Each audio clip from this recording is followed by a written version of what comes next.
26 তারিখ বুধবারের দিন জগৎগুরু মুহাম্মদুর রাসূলুল্লাহ সাল্লাল্লাহু আলাইহি ওয়াসাল্লাম তেনার জন্মদিন। এটা আজীবন কাল পালন হয়ে আসছে। এবছরও আগামী 26 তারিখ বুধবারের দিনে ইনশাল্লাহ হবে। আগামী 26শে আগস্ট বুধবার পবিত্র বিশ্ব নবী দিবস উপলক্ষে শান্তিপূর্ণ ও ঐতিহ্যের সঙ্গে উদযাপনের লক্ষ্যে ভরতপুর থানা চত্বরে এলাকার মসজিদের ইমাম কমিটি ও বিশিষ্টজনদের নিয়ে উচ্চ পর্যায়ের প্রশাসনিক বৈঠক অনুষ্ঠিত হলো। ভরতপুর থানার ওসি বিশ্বজিৎ মণ্ডল ও এসআই অনিমেষ মুখার্জির উপস্থিতিতে আয়োজিত এই বৈঠকে থানার অন্তর্গত 8টি পঞ্চায়েত এলাকায় বিভিন্ন গ্রামের প্রতিনিধিরা অংশ নেন।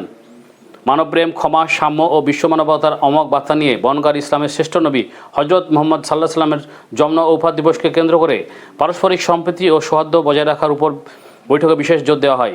এলাকার আইন শৃঙ্খলা পরিস্থিতি সম্পূর্ণ নিয়ন্ত্রণে রাখতে এবং যে কোনো ধরনের অপ্রীতিকর ঘটনা এড়াতে পুলিশ প্রশাসনের পক্ষ থেকে একাধিক কঠোর নির্দেশিকা ও পরামর্শ দেওয়া হয়েছে, যার মধ্যে মিছিল ও বিভিন্ন অনুষ্ঠানের সুনির্দিষ্ট রূপম্যাপ বা রূপরেখা তৈরি করে প্রশাসনের কাছে আগাম আবেদন জমা দেওয়ার বাধ্যতামূলক করা হয়েছে। পাশাপাশি সাউন্ড সিস্টেম ব্যবহারের ক্ষেত্রে সরকারি নির্দেশিকা মেনে নির্দিষ্ট মাত্রায় ভলিউম রাখা এবং সোশ্যাল মিডিয়ায় কোনো রকম উস্কানিমূলক বা শান্তি বিঘ্নিতকারী পোস্ট করা থেকে বিরত থাকার কড়া বার্তা দেওয়া হয়েছে, যা ধর্ম বা সম্প্রদায় নির্বিশেষে সকলের জন্য সমানভাবে প্রযোজ্য হবে। উৎসবের দিনগুলোতে সাধারণত মানুষের নিরাপত্তা সুনিশ্চিত করতে এবং গোটা ভরতপুর থানা এলাকায় শান্তি বজায় রাখতে সর্বাত্মক পুলিশ বন্দোবস্ত থাকবে বলে আশ্বস্ত করেছেন ওসি বিশ্বজিৎ মণ্ডল।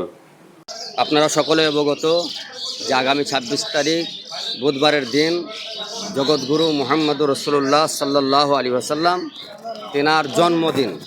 এটা আজীবন কাল পালন হয়ে আসছে। এবছরও আগামী 26 তারিখ বুধবারের দিনে ইনশাল্লাহ হবে। আমরা ভরতপুর থানার এলাকাবাসী দুদিন আগে আমাদের সুন্নি জামাত ভরতপুর সুন্নি জামাত সংগঠনের মিটিং হয়। সমস্ত অঞ্চলের আলেম ওলামা, গ্রামের আলেম ওলামা সবাইকে নিয়ে সংগঠনের, তারপরে আমরা একটা সিদ্ধান্ত নিয়ে থানায় আসি ওসি সাহেবের কাছে, ওনাকে অবগত করি এবং ওনার সামনে আমরা বলি প্রতি বছর আমাদের এরকমভাবে হয়, শিডিউল যেটা আছে আমাদের সেই হিসাবে ওনাকে বলা হয়।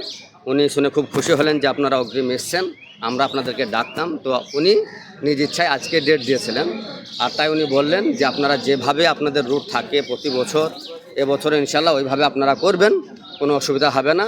তাতে রুট কোথায় থেকে কত দূর হবে না হবে এবং কতজন সংখ্যা মানুষ থাকবে আর কতটা টাইম অনুযায়ী হবে সেগুলো আমাদেরকে দরখাস্ত দ্বারা জানাবেন। আমরা অনেকেই দরখাস্ত নিয়ে এসেছি, দিয়েছি এবং অনেকেই নিয়ে আসেনি। তেনারা 22 তারিখ পর্যন্ত অর্থাৎ শনিবারই বৈকাল পর্যন্ত ওসি সাহেব টাইম দিয়েছেন, আমরা যথা সময়ে ওনাকে দরখাস্ত পৌঁছে দেব। আর এই দিনটি হচ্ছে আমাদের মুসলমানের জন্য সারা বিশ্বে সব থেকে বড় ঈদের দিন, খুশির দিন। কারণ কুরবানির ঈদ, রোজার ঈদ আমাদের নবী আমাদেরকে দিয়েছেন। যদি তিনি না আসতেন, তেনারই জন্ম না হতো, তাহলে এই দিনগুলো আমরা কিন্তু পেতাম না। আজকে 15ই আগস্ট আমরা মানিয়েছি আমাদের শুধুমাত্র ভারতবর্ষ স্বাধীন হয়েছে বলে। এটা আমাদের সকল ভারতবাসীর জন্য, দেশবাসীর জন্য অত্যন্ত খুশির দিন, যেটার কোনো সীমা নাই। কারণ আমরা ইংরেজদের জালেমদের হাত থেকে আজাদ হয়েছি। তাহলে পুরো বিশ্ব, শুধু জমিন নয়, আসমান জমিন কুল কায়নাত আল্লাহ তাবারক ওয়া তাআলা যেদিন আজাদ করিয়েছেন আমাদের নবীর আবির্ভাবে, নবীকে পাঠিয়ে, তাহলে এটা কত বড় খুশির দিন হতে পারে আপনি উপলব্ধি করেন। এই কারণে এই দিনে সারা বিশ্বের মুসলমান খুশি, আপনার নেক সবাই খুশি। পুরো বিশ্বের মধ্যে যত সৃষ্টি আল্লাহর আছে সবাই খুশি। স্বয়ং আল্লাহ এই দিনে খুশি উদযাপন করার জন্য কোরআন শরীফে বলেছেন। আর এই কারণে আমরা বলি যে হাসর তক ডালেंगे हम पैदाइश मौला की धूम मिसले फारस नजद के किले गिराते जाएंगे खाक हो जाए अदू जलकर मगर हम तो रज़ा दम में जब तक दम है जिक्र नबी का सुनाते जाएंगे और निसार तेरी चहल पहल पर हज़ारों ईद रबीउल अव्वल सिवाय इबलिस के মানে খারাপ নিকৃষ্টরা ব্যতীত সবাই পুরো বিশ্বে এক কথায় সৃষ্টিকর্তাই খুশি এই দিনে। তো সিवाय इबलिस के जहाँ में सभी तो खुशियाँ मना रहे हैं। अस्सलामु अलैकुम। ধন্যবাদ। কি নাম আপনার?